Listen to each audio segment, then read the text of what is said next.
If you want to know what a complete sham, what a fraudulent, grotesque perversion of reality the White House briefings have become, you should see what happened today. The low IQ White House press secretary brought in a bunch of TV actors to stand there so she could promote a TV show for some reason. Why are we doing this again? She never really explained. Mental Health Day or something. None of them were doctors. But at the same time, even as she was promoting a TV show, the White House press secretary refused to take questions from actual reporters. First on that list would be our friend Simon Ateba of Today News Africa. So today, Ateba just got frustrated and called out the White House press secretary for ignoring his actual questions for months. Watch what happened next. What you are doing, you are making a monkey of the First Amendment. Decorum, please. It's been 7 months. You've not called on me. You've ignored my messages. I'm saying that's not right. That's not right. On times, welcome, guys.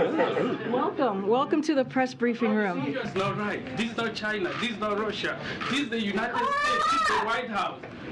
It's been 7 months. I sent you the rest of us are here too, pal. It's been 7 months. You guys have not done anything for me. If you have grievances, you should bring them to her later. I have done that. I've done that. All my emails have been And the ignored. press corps is tired of dealing with this.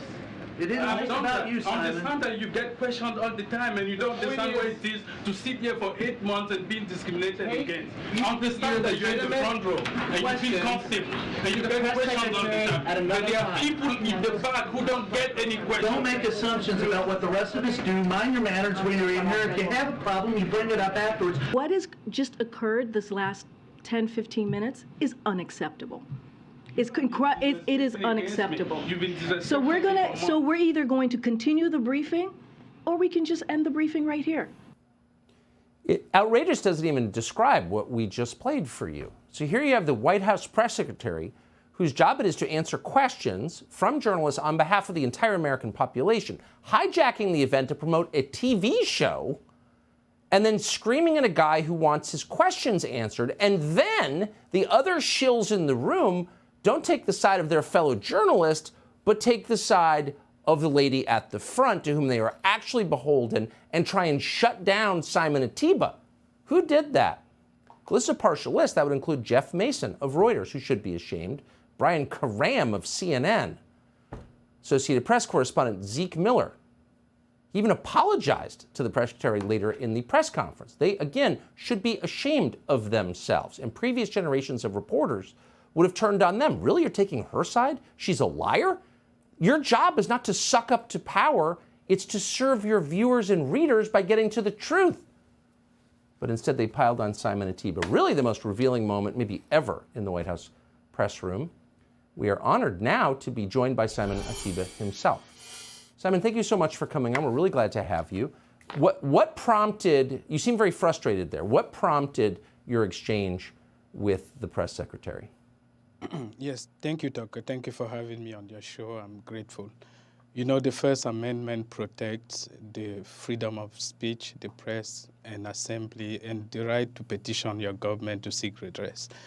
And yes, that First Amendment says that I have the right to ask questions, to do my job, and the press secretary doesn't need to like me, date me, marry me, have 2 black children with me. She doesn't need all that.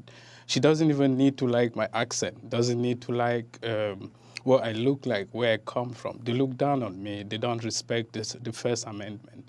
And so what has been happening in the White House is in the past 7 months, I've done all the right things. I've not been called on. I've gone to her office to seek a meeting. She said that she will meet with me next year. I've sent questions about the Nigerian election, about, you know, the problems, challenges in Africa. And they've not called on me, even as the vice president is going to Africa, even as the first lady, Jill Biden, went to Africa, even when they received 50 African leaders for the U.S.-African Summit in Washington, D.C., the guy who covers the White House, the African guy who covers the White House, is looked down upon in the greatest country in the world, in the most advanced country where freedom of speech is protected. It's a shame what happened today. One of the guys that you showed there now, Brian, he was kicked out of the WACA because he became violent in the Rose Garden. It's a disgrace. It's very violent. He attacks many people. It's a shame. what happened to me today, it's a total disgrace, and it's happening in the Biden White House. And you know, when it happens to Jim Acosta of CNN, because they respect him, he's white, he works for CNN, I'm black, I'm African, I don't have money, they look down on me, I don't have the opportunities that they have, and they don't treat me the same way.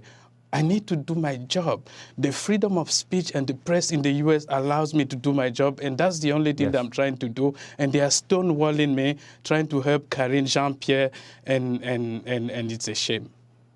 The fact that Jeff Mason and the rest, who should be ashamed of himself, took the White House side against you is really one of the most awful things I've ever seen. I was shocked by it, as cynical as I am, and I appreciate your coming on tonight. You seem unbowed. Simon Ateba, we are rooting for you. Thank you. Thank you for having me. Subscribe to the Fox News YouTube channel to catch our nightly opens, stories that are changing the world and changing your life. From Tucker Carlson tonight.